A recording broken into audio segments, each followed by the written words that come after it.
mulai pelajaran kami kepada Tuhan. Kau pimpin Tuhan dari awal sampai akhir. Berkati setiap yang akan menontonnya lewat video nanti Tuhan, Kau berikan hikmat pengertian ya Tuhan. Berarti berikan mengajar Tuhan. Dan sampai pelajaran ini dalam nama Tuhan Yesus. Haleluya. Amin. Silakan Ibu. Amin. Ya, aku nggak dengar aminnya. Oke. Oke. Shalom, selamat pagi semuanya. Selamat pagi. Kita akan belajar lagi tentang Allah ya, tentang Tuhan. Nah, ini yang saya ajarkan tuh yang sederhana, yang ada banyak yang ruwet, tapi aku ngambilnya yang sederhana aja. Nah, ini bagian kedua. Sekarang kita lihat sifatnya ya, sifat Allah itu apa nih ya? Kita pengen tahu. Yuk, silahkan. Terusnya.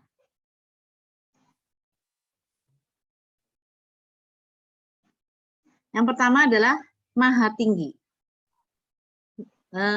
Minggu kemarin kita sudah membahas soal ini, tidak ada yang melebihi dia. Maksudnya dia Maha Tinggi itu ya sudah, di atasnya udah nggak ada lagi.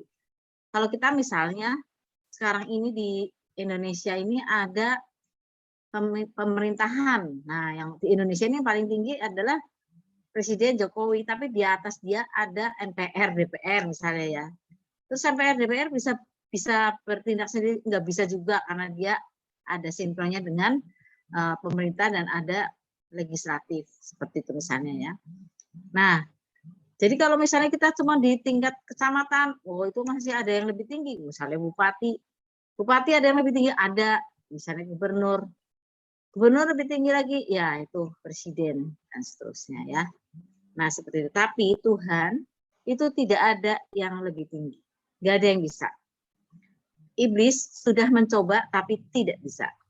Dia mencoba menyamai saja, tidak bisa. Iblis ingin seperti Tuhan, ingin seperti Allah, tapi dia tidak bisa, nggak sanggup ya. Jadi dia yang sudah Maha Tinggi, sudah mentok, nggak ada lagi yang lain. Puji Tuhan, kita mengenal Allah yang Maha Tinggi ini luar biasa ya. Oke, terusnya. Nah, dia disebutnya Maha Adil.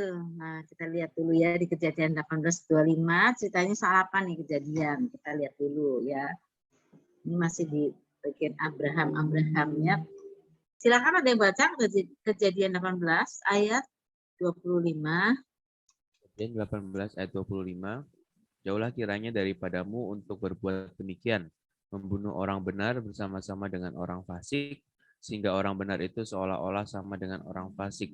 Jauhlah kiranya yang demikian daripadamu. Masakan hakim segala bumi tidak menghukum dengan adil? Iya, jauhlah daripada aku ya. Jadi ini perkataan Abraham. Perkataan Abraham dibilangnya seperti itu. Kita lihat ya, Abraham yang mengatakan jauhlah daripadamu. Jadi Abraham itu sedang menawar kepada Tuhan karena Tuhan ingin menghancurkan Sodom dan Gomora dan dia merayu. Kita ngomongnya merayu ya. Coba kita lihat terjemahan lain ngomongnya apa ya. Pengen tahu juga ya, sobat. Jelas apa enggak? Kita melihat dulu. Kalau di versi yang mudah dibaca ngomongnya apa? 18 25. Ya.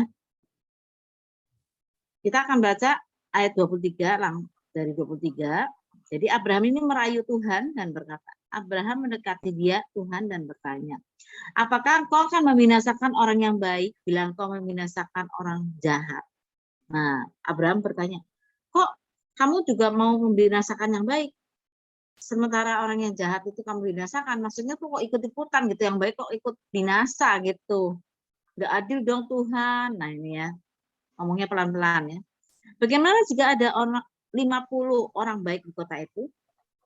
Gimana kalau ada 50? Apakah engkau membinasakan kota itu? Engkau pasti tidak akan membinasakan 50 orang baik untuk membunuh orang jahat itu. Nah ini kepastian dari Abraham, karena Abraham tahu Tuhan itu Maha Adil. Pasti engkau tidak membinasakan kota ini. Engkau tidak membinasakan 50 orang baik untuk membunuh orang jahat.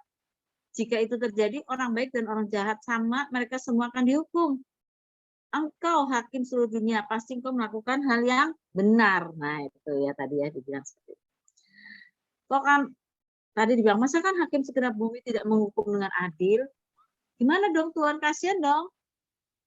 Masa membinasakan orang jahat yang baik ikut binasa? Nah, keadilan Tuhan itu luar biasa sampai walaupun nanti akhirnya kita tahu Abraham menawar sampai 10 orang ya, 50, 45, 40, 30, 20, 10. Walaupun tidak ada 10 orang di Sodom dan Gomora itu, Tuhan menyelamatkan Lot dan keluarganya. Sebetulnya bisa lolos dari Sodom dan Gomora adalah Lot, istrinya, dan 2 anak. Tapi istrinya menoleh ke belakang. Jadi dia jadi tiang garam, nggak lolos. Akhirnya Lot dan kedua anaknya lolos. Waktu itu dianggap orang benar Lot itu oleh Tuhan. Makanya dia diselamatkan. Adil sekali. Itu sangat adil. Semua yang jahat mati kecuali Lot dan keluarganya dan 2 anaknya itu. Sangat adil. Apakah Lot cuma punya 2 anak perempuan? Nah, mungkin ada anak laki-laki juga. Nah, karena anak lakinya nggak mau diajak, mungkin ya. Kita nggak tahu, orang dulu anaknya banyak-banyak ya. Mereka mungkin ada di Sodom dan Gomora, mungkin mereka ikut mati, dan seterusnya. Pokoknya yang jahat, mati semua di Sodom dan Gomora. Nggak ada yang bisa menuntut Tuhan bahwa di situ ada orang benar ikut mati. Luar biasa Tuhan itu ya. Kemudian kita lihat di Mazmur 89 ayat 15. Coba lihat Mazmur 89 ayat 15. Ini perkataan dari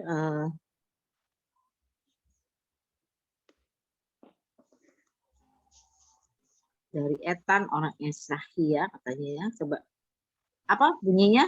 Agape. Siapa yang baca? Bisa. Mazmur 89 ayat 15. Keadilan dan hukum adalah tumpuan tahtamu, kasih dan kesetiaan berjalan di depanmu.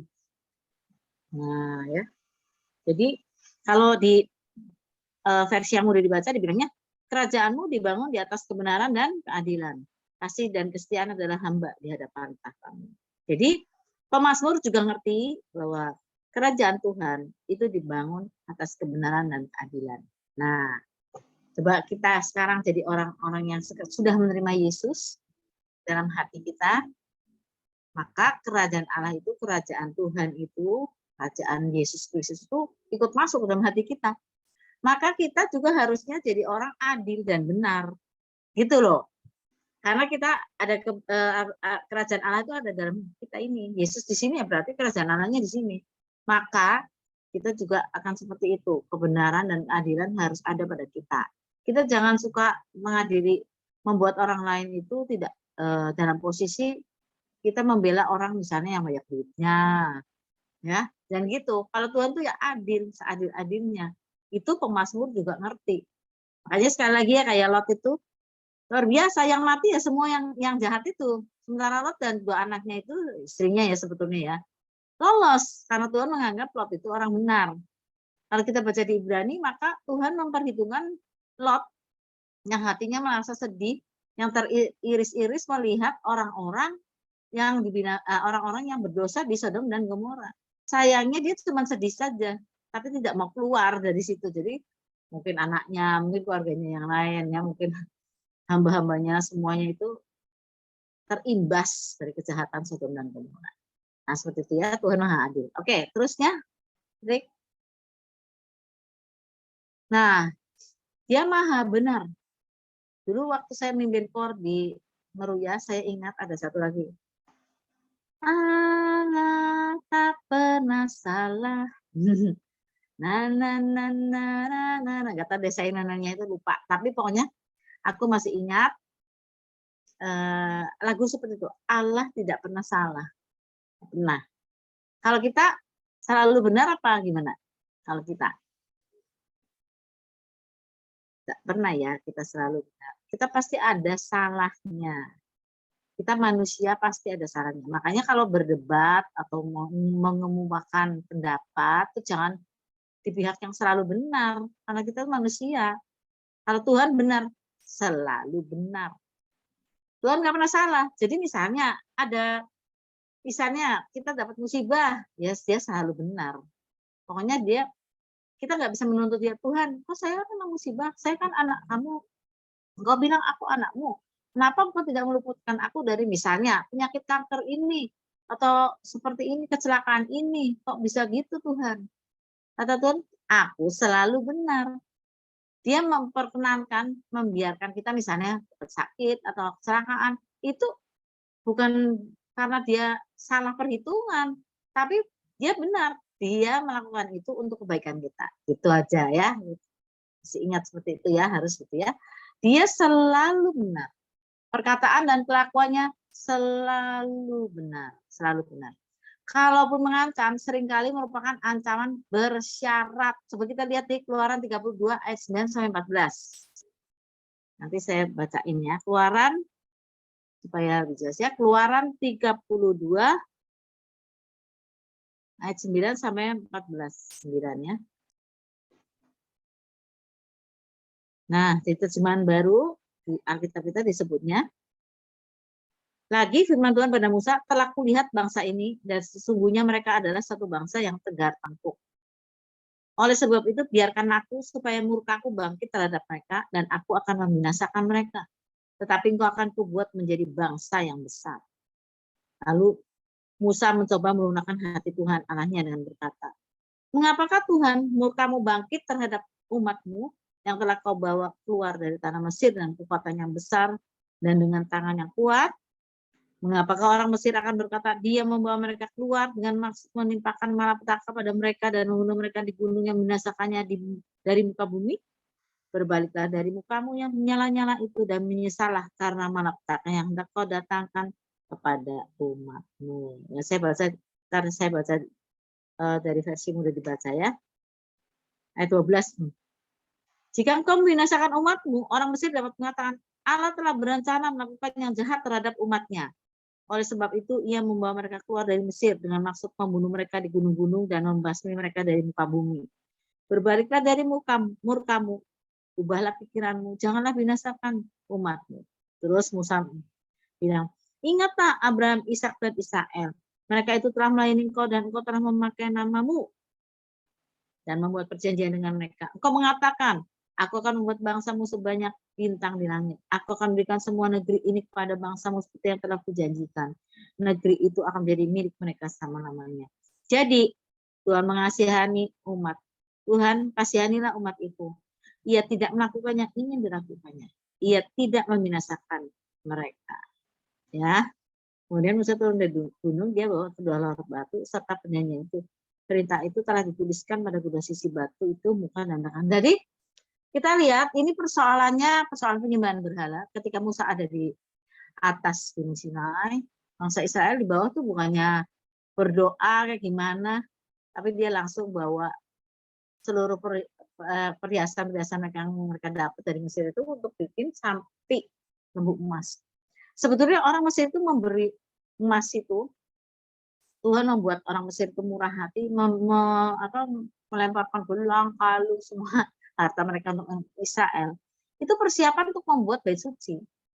Tapi sama orang Israel dibuat jadi sapi, anak lembu emas. Kita bayangkanlah, Musa itu di atas cuma 40 hari 40 malam.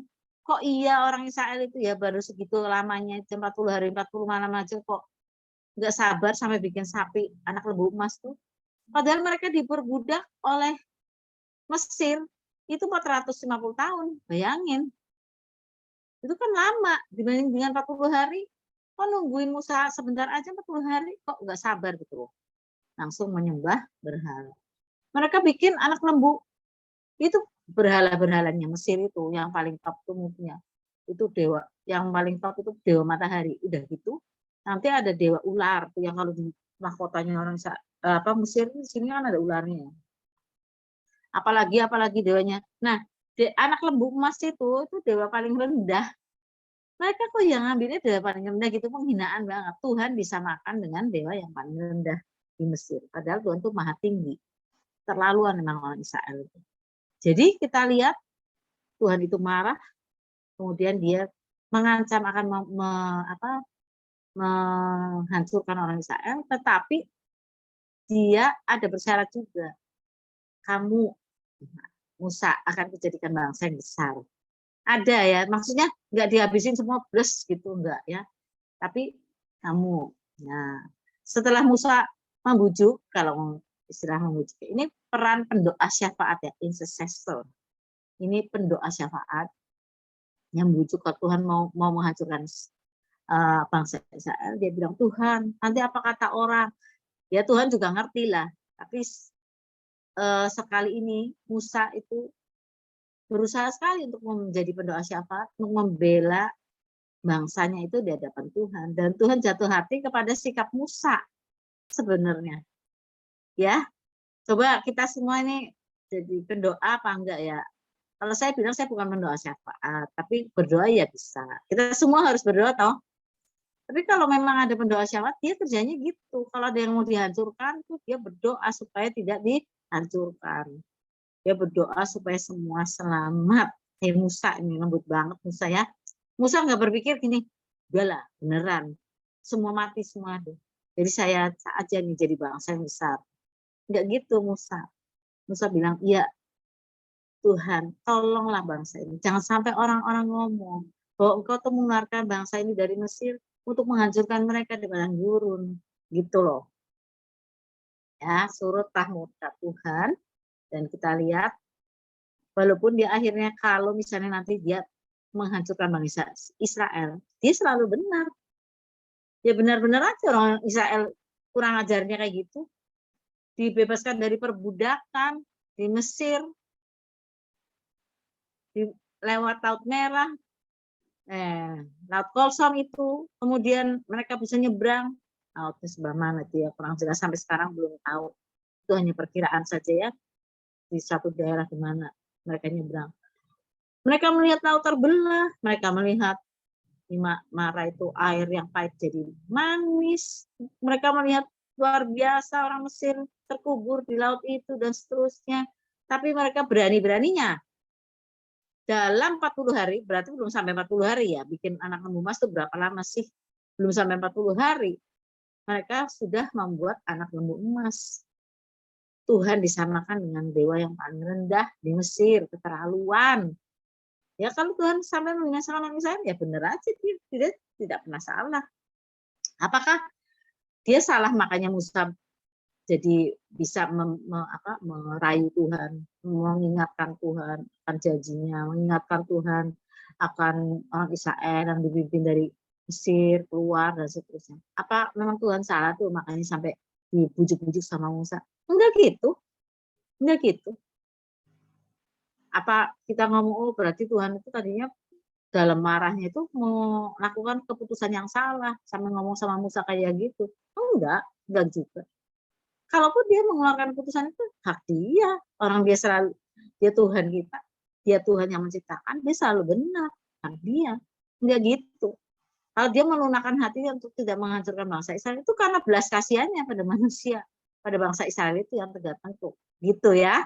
Oke ya. Sekarang kita lihat Yunus. Nah, Yunus kita sudah nggak usah baca, kita tahu deh ya Yunus itu ya. Yunus itu ceritanya mengerti lah ya. Oh itu kok ayatnya kok nulisnya salah, ya udah begitulah Yunus ya. Yunus itu disuruh oleh Tuhan untuk pergi ke Niniwe, tapi dia pergi ke Spanyol. Nah ini Yunus nih ya, ini nabi yang berani menentang Tuhan nih. Maka Tuhan dia selalu benar, dia maunya Niniwe yang selamat. Tuhan itu memakai segala cara untuk menyelamatkan Niniwe. Dia menyuruh Yunus, Yunus harus mau. Jadi dia pakai segala cara. Dia pakai, nih Yunus ini duitnya lumayan ya, dia bisa bayar kapal menuju Spanyol, jauh itu. Hebat itu dia juga ya. Dia nggak mau pergi ke Niniwe, Asyur nggak mau dia. Ke utara dia nggak mau. Harusnya nggak usah naik kapal, tapi dia mau naik kapal aja nyebrang laut hitam yang tengah itu menuju ke Spanyol. Dia mau bayar aja. Dan Tuhan mengirimkan segala cara supaya Yunus kembali. Dia kirim angin ribut. Dia kirim ikan. Dia kirim segala sesuatunya supaya Yunus bertobat. Memang enak di perut ikan. Nah, menurut beberapa penyelidik, Yunus itu ya mati di situ, tapi dihidupkan lagi sama Tuhan. Ya, siapa yang hidup sih di perut ikan, ya, katanya begitu ya. Makanya Yunus itu berdoanya, di dunia orang mati, aku berseru padamu, gitu kan. Bertobat dia ya. Dia pakai segala cara supaya Yunus bertobat. Nah, Yunus akhirnya bertobat, dia pergi ke Niniwe, dan Niniwe diberitakan bahwa akan dihukum dan seterusnya. Orang Niniwe itu hebatnya, sudah mendengar seperti itu dari raja sampai binatang kuasa, minta belas kasihan Tuhan. Dan Tuhan mengasihani mereka, nggak jadi dihukum. Maka Yunus ngambek.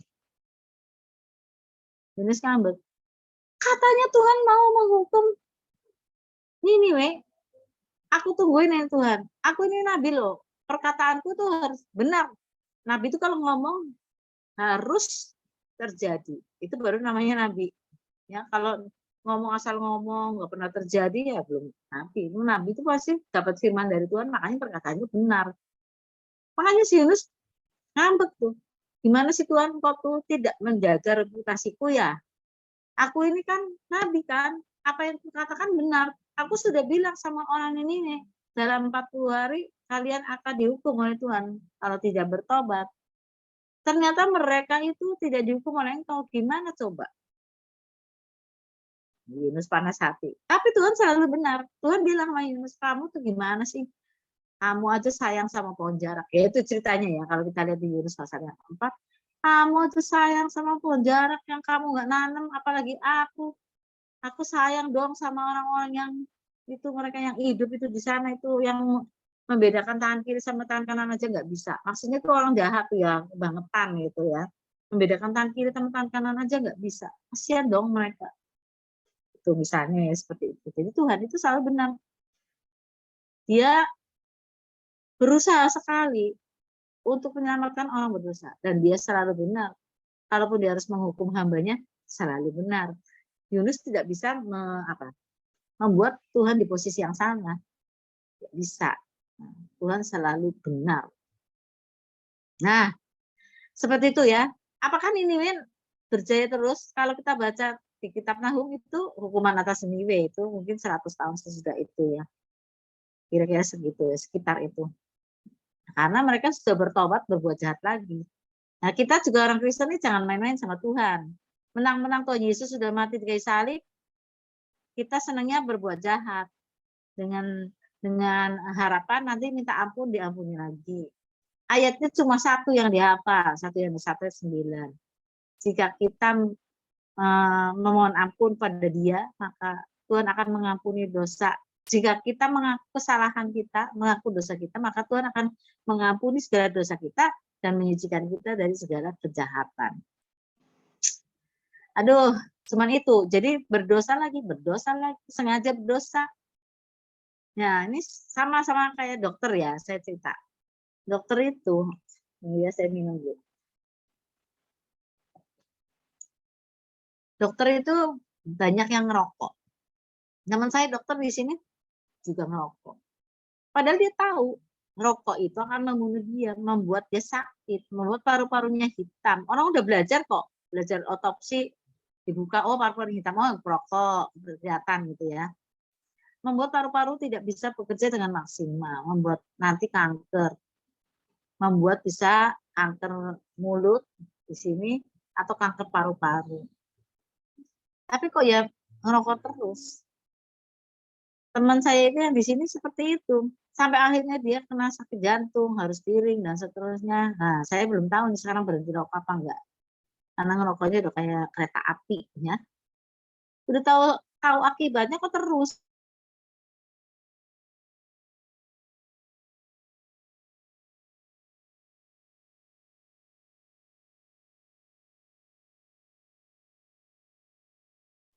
Ibu Rebecca yang nge-freeze. Iya, Bu. Ya, betul, Bu. Sampai otopsi. Ya. Nah, sampai otopsi ya. Sampai otopsi udah hilang ya. Iya. Dokter teman saya itu, ya kita dokter lah ya, dokter tuh banyak yang ngerokok. Padahal belajar itu udah tahu dia. bahwa waktu otopsi itu kita ulangnya buka paru-paru, kalau hitam tahu oh ini hitam, ini berarti perokok atau misalnya. Terus nanti gimana kalau ngerokok itu karena dia racun? Oh, nanti dia akan bisa bikin kanker di mulut kanker di paru-paru sesak napas, bisa bikin penyempitan pembuluh darah jantung. Tapi kok yang ngerokok terus? Nggak usah teman saya Pak, dosen saya psikiater ya, dia psikiater dosennya. Kalau ngajar tuh nyurokoknya rokoknya baru separuh udah cus matiin, nanti dia nyalain lagi. Jadi ngajar sejam itu ngerokoknya 4 biji kali, 4 terus. Bayangin, sudah tahu akibatnya tapi dilakukan terus. Manusia kayak gitu aneh sekali. Dibilangnya gini, kalau ada tulisan dilarang kencing di sini, ada kencing di situ, pesing. Dilarang buang sampah di sini, semakin dilarang di situ semakin banyak sampahnya. Kalau ngomong dilarang tuh kayaknya ajaib, pengen tahu. Coba kenapa sih kalau dilarang tuh? Nah, manusia seperti itu. Keterlaluan manusia itu. Nah, seperti itu ya. Jadi kita melihat orang-orang itu berbuat dosa sesukanya sendiri. Kita jangan sampai dong. Tuhan sudah bilang ini dosa, kita lakukan. Karena kita punya ayat andalan 1 Yohanes 1 ayat 9. Jangan seperti itu, kita menyia-nyiakan korban Yesus di kayu salib. Kita harus menguduskan diri seperti dia. Firman Tuhan bilang, hendaklah kamu kudus seperti aku kudus adanya. Itu yang harus kita lakukan. Orang lain mau melakukan kayak gitu, pendeta besar melakukan kayak gitu, pendoa melakukan kayak gitu, ya terserah. Kita jangan. Oke, seperti itu? Bisa ya? Itu ya. Makanya Tuhan itu sabar banget ya sama Yunus, macam. Karena dia selalu benar, dia nggak pernah salah. Dia perkataannya selalu benar, kelakuannya selalu benar. Nah, dinyatakan dalam apa nih?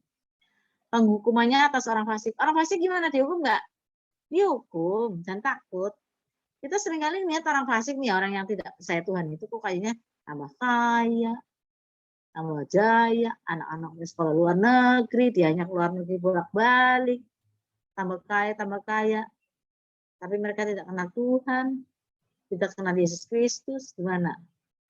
Kalau di Injil nggak bisa, mental terus. Gimana orang-orang itu? Walaupun tahu tentang Alkitab ada juga, tapi mereka tetap tidak benar, tetap tidak mau. Maka kita akan lihat bahwa orang itu pasti akan dihukum. Sodom dan Gomora aja dihukum, semua dihukum. Kalau memang tidak mau percaya sama Tuhan, nanti ada waktunya ya. Jadi kita lihat bahwa kita nggak pengen orang fasik itu pada mati, enggak ya, karena itu kita nginjil sampai sekarang. Tapi bagaimana dengan mereka itu? Ya mereka akan tergelincir seperti kata Asaf waktu dia nulis di Mazmur pasal yang ke-73, ya. Dia melihat orang fasik tambah kaya gitu. Dia bilang hati aku pahit melihat mereka. Tetapi ketika aku melihat dan makin melihat, aku tahu Tuhan itu adil dan maha benar, mereka akan tergelincir orang fasik itu. Dan aku, terus dia ada yang kita nyanyian, selain kau tiada yang lain, hanya engkau Tuhan. Akhirnya dia mengakui, jangan nggak usah lihat-lihat orang fasik segala macam. Nanti mereka juga akan tergelincir kalau mereka tidak mau percaya kepada Tuhan. Gitu ya. Sekarang apa?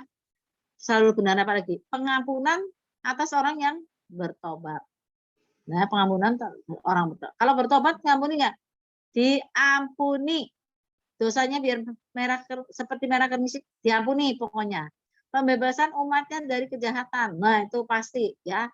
Dari kejahatan dia akan meluputkan. Nah, seperti itu. Menepati janji kepada anak-anaknya. Oh, jelas janjinya itu ya dan amin. Kalau dia janji akan datang kembali, kira-kira nyampe nggak? Nyampe pasti dia datang kembali. Menepati janji ya, kemudian memberi pahala kepada orang setia. Pasti. Nah, kita gimana sih melayani Tuhan itu? Nanti ada pahalanya. Kalau sekarang mungkin kita belum melihat mahkota-mahkota itu ya, tapi nanti kita akan mendapatkan mahkota. Tapi sedapatnya mahkota juga kita merasa tidak patut kita dapat mahkota di surga itu ya, karena Tuhan itu terlalu indah.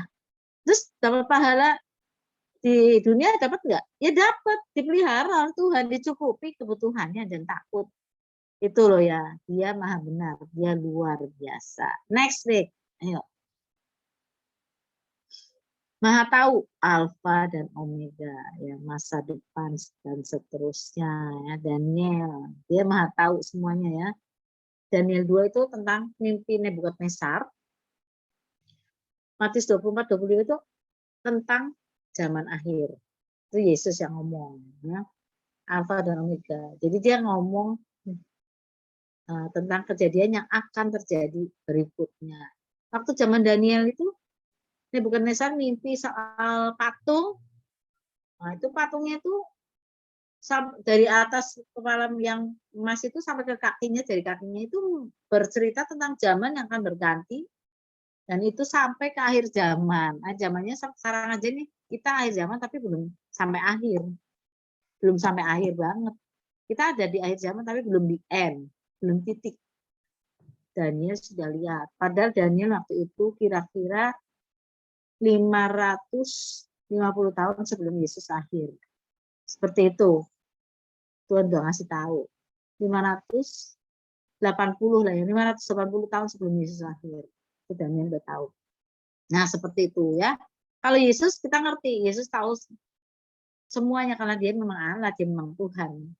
Hikmat akal budi udah pasti punya dia. Dia tahu masa depan, zaman akhir. Yesus 2000 tahun yang lalu. Jadi pengetahuan tentang akhir zaman dan seterusnya itu Tuhan sudah tahu nanti akhirnya gimana. Kalau akhirnya hidup kita tahu nggak? Tahu sekali. Sekarang pertanyaannya ya, akhir hidupnya Yudas Iskariot tahu nggak ya Yesus? Kalau dia mau bunuh diri. Tahu. Tahu sekali. Tapi kenapa dia tetap dipilih jadi murid? Tahu nggak dia kalau misalnya Yudas Iskariot mau jual dia? Tahu.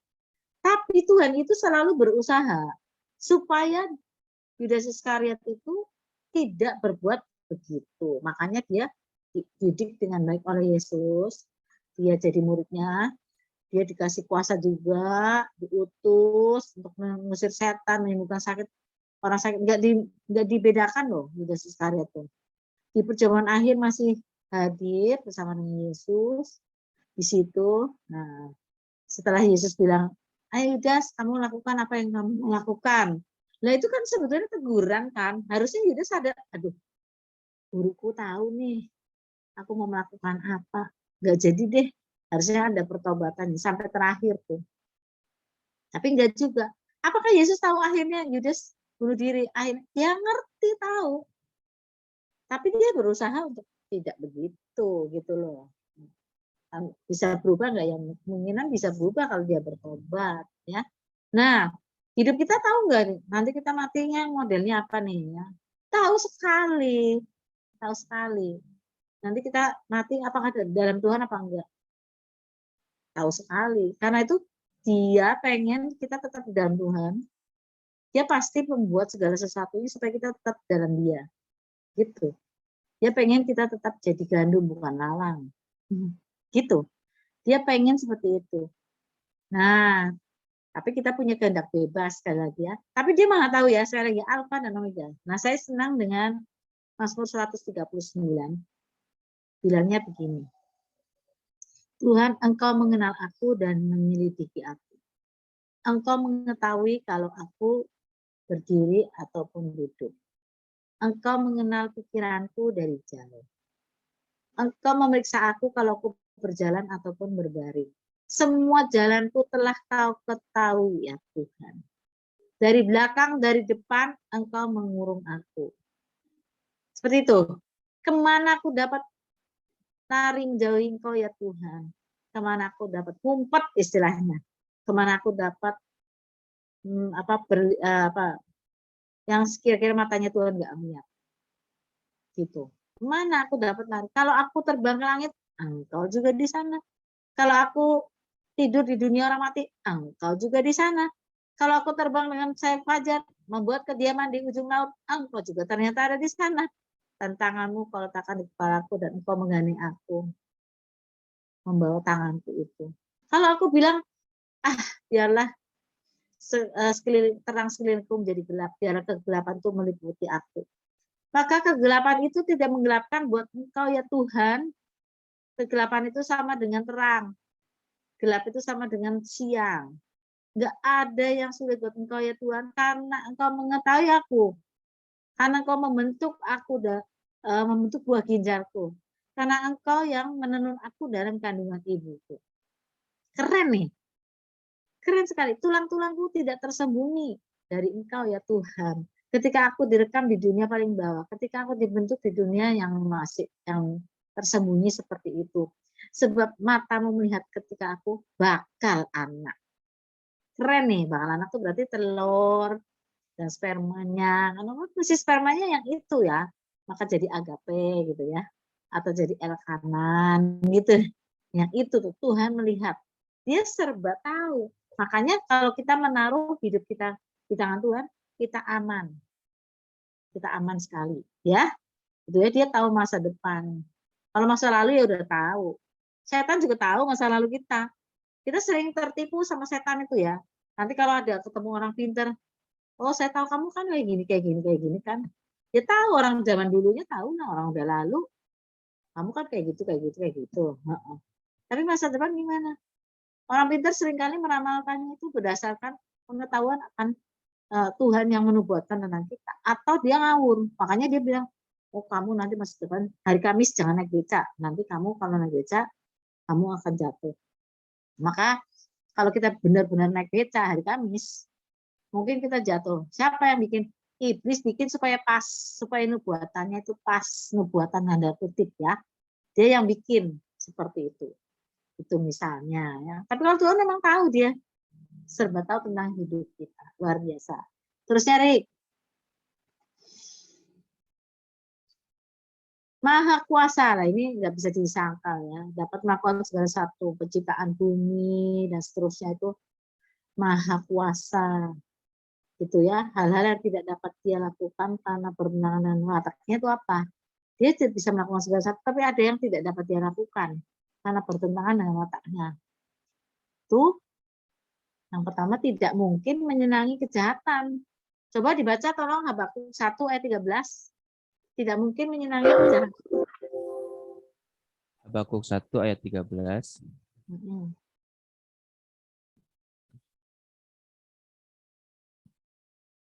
Matamu terlalu suci untuk melihat kejahatan, dan engkau tidak dapat memandang kelaliman. Mengapa engkau memandangi orang-orang yang berbuat khianat itu, dan engkau berdiam diri apabila orang fasik menelan orang yang lebih benar dari dia?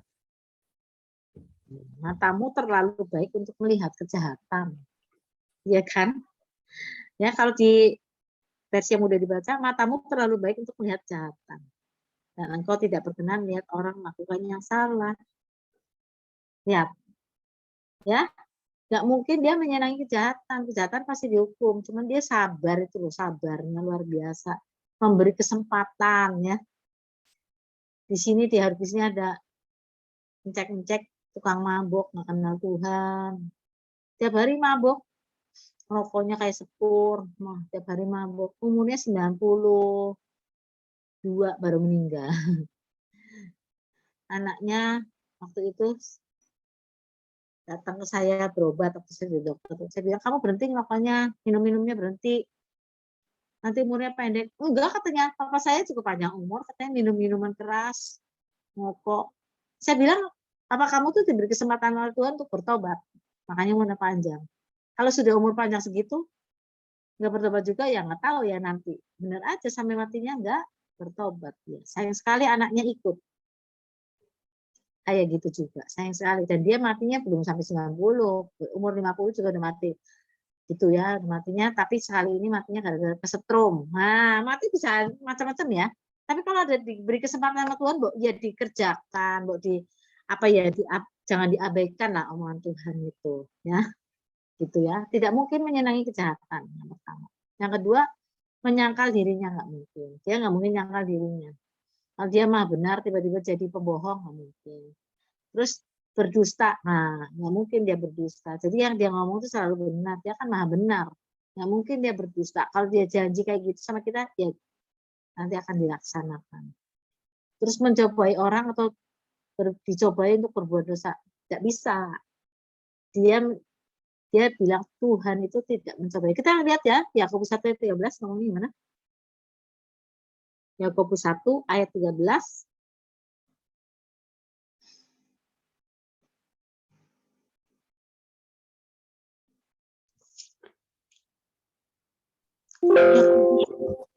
Yakobus 1 ayat 13. Ya. Apabila seorang dicobai, janganlah ia berkata, pencobaan ini datang dari Allah.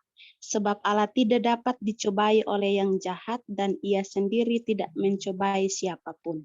Nah, betul ya. Kalau di bahasa Indonesia masa kini bilangnya kalau seorang tergoda oleh cobaan yang semacam itu, janganlah ia berkata godaan ini datangnya dari Allah. Sebab Allah tidak dapat tergoda oleh kejahatan dan tidak juga menggoda seorang pun. Lihat ya, dia tidak mencobai orang atau dicobai untuk berbuat dosa, enggak. Iblis kalah terus waktu perang lawan Yesus di padang gurun. Allah terus tidak bisa berbuat dosa. Dia Allah, Yesus itu Allah. Dia membuktikan bahwa dia Allah. Dia tidak bisa dicobai untuk berbuat dosa. Keren ya, seperti itu ya. Luar biasa. Selama hidupnya Yesus tidak berdosa. Karena iblis tidak pernah bisa membuat Yesus berdosa. Dia membangkitkan orang Farisi untuk memfitnah dia. Dia bangkitkan orang-orang itu untuk menjahati Yesus. Dia bikin orang-orang misalnya mau lewat Samaria nggak boleh.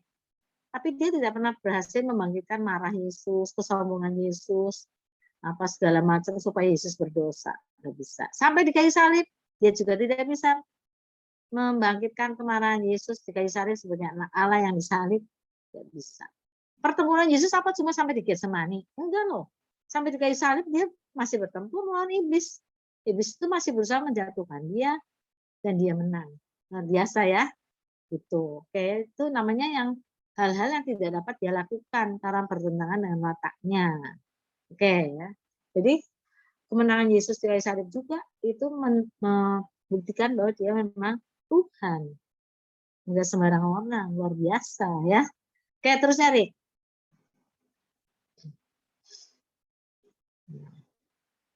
Tidak berubah. Nah, dia tidak mungkin berubah semakin baik enggak. Atau yang jadi lebih buruk enggak. Karena dia sudah sempurna. Ya kalau kita kan berubah, tubuh kita berubah, jiwa kita berubah. Tubuh kita dari bayi sekarang jadi besar.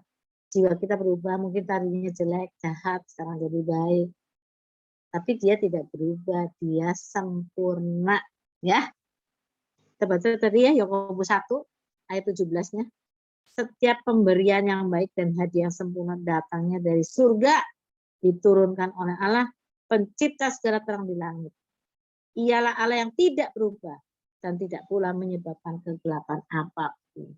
Dia tidak berubah. Ya, keren ini ya. Jangan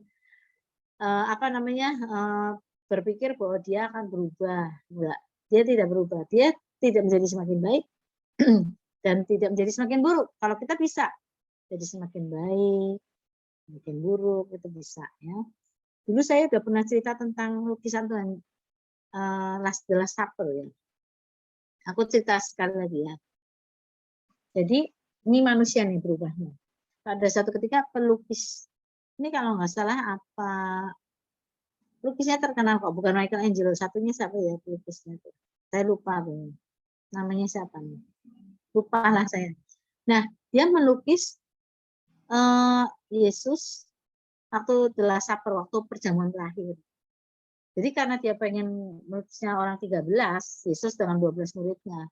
Dia cari karakter-karakter yang kira-kira seperti itu, ya. Seperti Yesus. Yesus kan lemah lembut dan seterusnya, tapi tegas seperti kayak apa, ya. Mukanya terpancar apa, muridnya Petrus kayak apa, kira-kira Andreas kayak apa, gitu ya.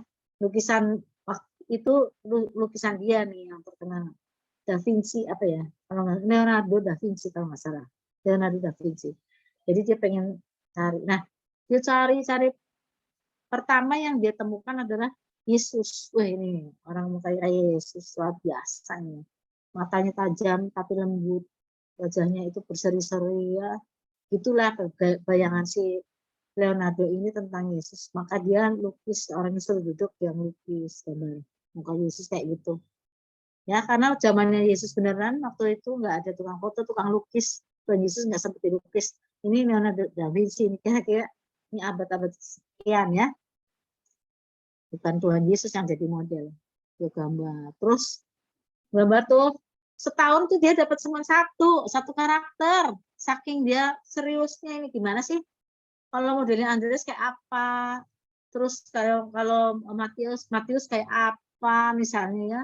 Kalau misalnya Bartolomeus kayak apa?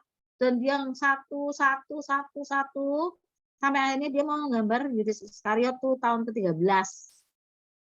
Sudah 13 tahun mau gambar Yudas Iskariot. Nah, dia cari lah kira-kira yang orangnya tuh mukanya culas gitu loh. Modelnya kayak gitu. Jadi dia cari, terus dia ketemu seorang, wah ini Yudas. Jadi dia orangnya suruh duduk lagi di situ, dia melukis gambarnya itu orang. Terus orang itu bilang sama si pelukis, Pak, saya nih 13 tahun yang lalu duduk di sini juga loh Bapak lukis. Loh, kaget si pelukisnya. Emang kamu dilukis sama saya? Iya. Yang mana wajahnya kamu? Itu, kata dia. Yang itu wajah saya itu lagi itu 13 tahun yang lalu. Wajahnya Tuhan Yesus. Dalam 13 tahun dari wajah Tuhan Yesus yang luar biasa, yang penuh kebelas kasihan, yang sempurna, jadi wajah Yudas Iskariot yang culas itu, yang tukang korupsi uang, waduh. Jadi kalau manusia bisa berubah, jadi makin baik bisa, jadi makin buruk juga bisa. Tapi kalau Yesus sekali lagi Tuhan tidak berubah. Ya itu ceritanya ya, cerita tentang lukisan seperti itu. Oke, terus dari bawahnya. Maha Kudus. Nah, ini kalau Maha Kudus itu banyak ceritanya ya. Di Perjanjian Lama menekankan kekudusan Allah, jelas. Dia kalau kekudusannya dilanggar, dia apa namanya? Menghukum orang ya. Di Perjanjian Baru mana nih Maha Kudus? Di 1 Yohanes di 1 ayat 5. Coba 1 Yohanes 1 ayat 5. Ini apa? 1 Yohanes 1 ayat 5. 1 Yohanes 1 ayat 5. Ya. Dan ini berita yang telah kami dengar dari Dia dan yang kami sampaikan kepada kamu. Allah adalah terang dan di dalam Dia sama sekali tidak ada kegelapan. Allah adalah terang dan Dia sama sekali tidak ada kegelapan. Kudus. Kalau orang yang suka kegelapan itu di tempat yang gelap. Nah, kegelapan itu sama dengan kejahatan. Jadi kalau terang itu berarti terlihat. Nah, kita juga bisa lah bedain terang sama gelap.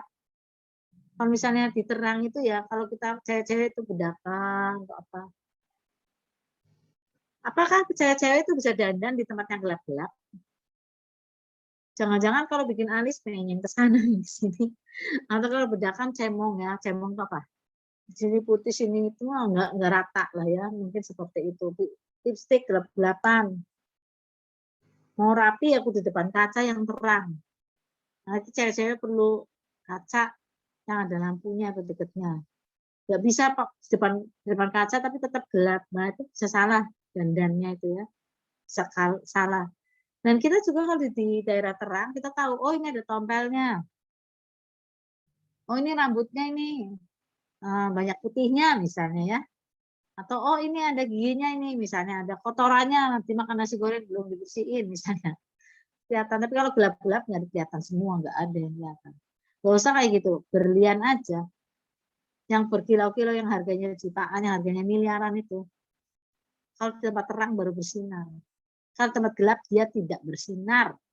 Nah, jadi kalau terang dan gelap itu artinya gelap itu kegelapan, kejahatan, terang itu adalah kemuliaan Tuhan, kekudusan. Luar biasa ya. Tuh ya, Maha Kudus. Nah, terus kemudian apa nih ya? Allah disebut yang kudus kalau di Perjanjian Lama. Allah disebut yang kudus sekitar 30 kali dalam kitab Yesaya aja disebut seperti itu. Nah, di Perjanjian Baru di antara Allah dengan orang berdosa terdapat satu jurang pemisah. Nah, seperti itu ya, ada jurang pemisah. Itu di cerita Tuhan Yesus tentang orang kaya dan Lazarus itu. Ya, itu kalau nggak salah di Lukas 18 ya. Nah, terus manusia perlu penengah untuk menghampiri Allah. Nah, Kristus sebagai pembuka jalan. Untuk menghampiri Allah yang sangat kudus, manusia perlu penengah. Seperti itu ya, perlu. Nah, Yesus itulah yang membuka jalan ke arah Allah. Nah, kita harus menghampiri Allah dengan hormat dan takut. Mazmur 66 ayat 18. Atau 1 Yohanes 1 ayat 5 sampai 7 ya, saya bacakannya. 1 Yohanes 1 ayat 5 sampai 7. Nah, saya baca dari versi mudah dibaca aja. 1 Yohanes 1 ayat 5 sampai 7 ya. Ya. Dan inilah ajaran yang benar yang telah kami dengar dari Allah dan kami sampaikan padamu. Allah adalah terang dan di dalam Dia tidak ada gelap. Jika kita mengatakan bahwa kita punya hubungan erat dengan Allah, namun kita terus hidup dalam gelap, kita berdusta dan kita tidak melakukan kebenaran. Kalau kita tetap hidup dalam dosa, berarti kita berdusta dan tidak melakukan kebenaran. Allah ada dalam terang, kita juga harus hidup dalam terang. Jika kita hidup dalam terang, kita mempunyai hubungan yang erat sesama kita. Dan bila kita hidup dalam terang, darah Yesus anak Allah menyucikan kita dari semua dosa. Terjemahan barunya, ya, ayat 6 ya. Jika kita katakan bahwa kita beroleh persekutuan dengan Dia, namun kita hidup dalam kegelapan, kita berdusta dan kita tidak melakukan kebenaran. Tapi jika kita hidup dalam terang, sama seperti Dia dalam terang, maka kita beroleh persekutuan seorang dengan yang lain. Dan darah Yesus anak itu menyucikan kita dari segala dosa. Tuhan itu terang, tidak bisa bersatu dengan gelap. Terang itu apa? Terang itu datang, semuanya jadi terang. Gelap itu apa? Gelap itu artinya tidak ada terang. Coba dicerna. Gelap itu artinya tidak ada terang. Kalau begitu terang masuk ke gelap, ya namanya bukan gelap lagi. Setuju? Gimana? Setuju nggak? Gelap itu karena nggak ada terang. Begitu disenterin, berarti dia udah nggak gelap lagi, terang. Gitu. Atau begitu, misalnya malam berganti ke pagi ya, tadinya gelap banget nih, gelap banget. Begitu matahari muncul, terang itu sedikit aja, maka sudah nggak gelap lagi. Itu sudah remeng-remeng, udah mulai kelihatan, hidungnya kelihatan, matanya kelihatan. Misalnya seperti itu. Ulangi ya. Gelap itu apa? Gelap itu berarti tidak ada terang. Tuh, gelap. Ya, sekali lagi ya. Gelap itu berarti tidak ada terang. Kalau kita senangnya hidup di dalam gelap, berbuat dosa terus jadi kebiasaan, ngomongnya juga mulutnya bohong terus namanya kebiasaan, berarti tidak ada terang. Sedangkan Tuhan itu adalah terang. Nah, kalau Yesus kita terima dalam hati, Yesus adalah terang, kudunya kita juga terang. Bisa dibaca oleh semua orang. Nah, itu seharusnya gitu ya. Maka kita harus menghampiri Allah dengan hormat dan takut. Ini bukan takut langsung kayaknya gimana ya, dia Bapak kita. Tapi kita harus menghormati dia terang, dia sumber terang. Nah, kita supaya terang gimana? Ya kita harus dekat ke sumber terang. Kita itu kayak bola lampu ya. Bola lampu itu kalau nggak ada listriknya, dia nggak nyala. Ya kudu diancepin ke listrik baru nyala. Nancepinnya di mana nih? Ya ini Tuhan Yesus yang terang itu. Kalau kita nggak mau ditancepin, kita digelap terus. Kalau kita nggak mau deket sama Yesus, ada di gelap terus. Dia kudus. Begitu kekudusan itu nempel ke kita, kita jadi kudus, kita jadi terang. Luar biasa nih ya. Kita jadi terang tuh, kudus tuh dan terang tuh apa sih hubungannya, Bu? Lah ini, kalau kita terang, maksudnya kudus, kudusnya kelihatan sama orang lain juga. Kita terang-terangan. Kalau ngomong terang-terangan. Nggak bohong. Melakukan sesuatu yang baik, terang, dilihat sama orang. Nggak ada yang kita kerjakan dalam gelap. Siapa yang selalu ngerjakan dalam gelap? Itu namanya pencuri, perampok. Nggak ada pencuri itu datang siang-siang. Banyak orang terang-terangan mencuri. Nah ya, nggak ada seperti itu. Ini kalau kita lihat ibu-ibu nyuri makanan atau nyuri silver coin dari supermarket, mereka menyembunyikannya dalam jubah mereka, itu dalam kegelapan. Nyolong juga tinggal-tinggal dulu. Ada orang nggak? Ada orang nggak? Ada orang. Nah itu namanya dalam kegelapan. Kalau kita melakukan segala sesuatu terang-terangan, no ini saya kerjakan di sini, ini kayak gini, ya berarti kita kudus, kita tuh terang. Jadi terang dan kudus itu ada hubungannya. Nah sampai sini dulu, nanti kita nyambung lagi hari Kamis. Oke, ini bagian itu juga nanti akan saya ulangi ya sama guru sini ya Rik ya. Oke, Oke, Bu. hari Kamis nanti kita ketemu lagi ya. Tuhan Yesus memberkati. Siapa yang mau berdoa? Naomi boleh berdoa, Naomi. Ya, baik, Mbak.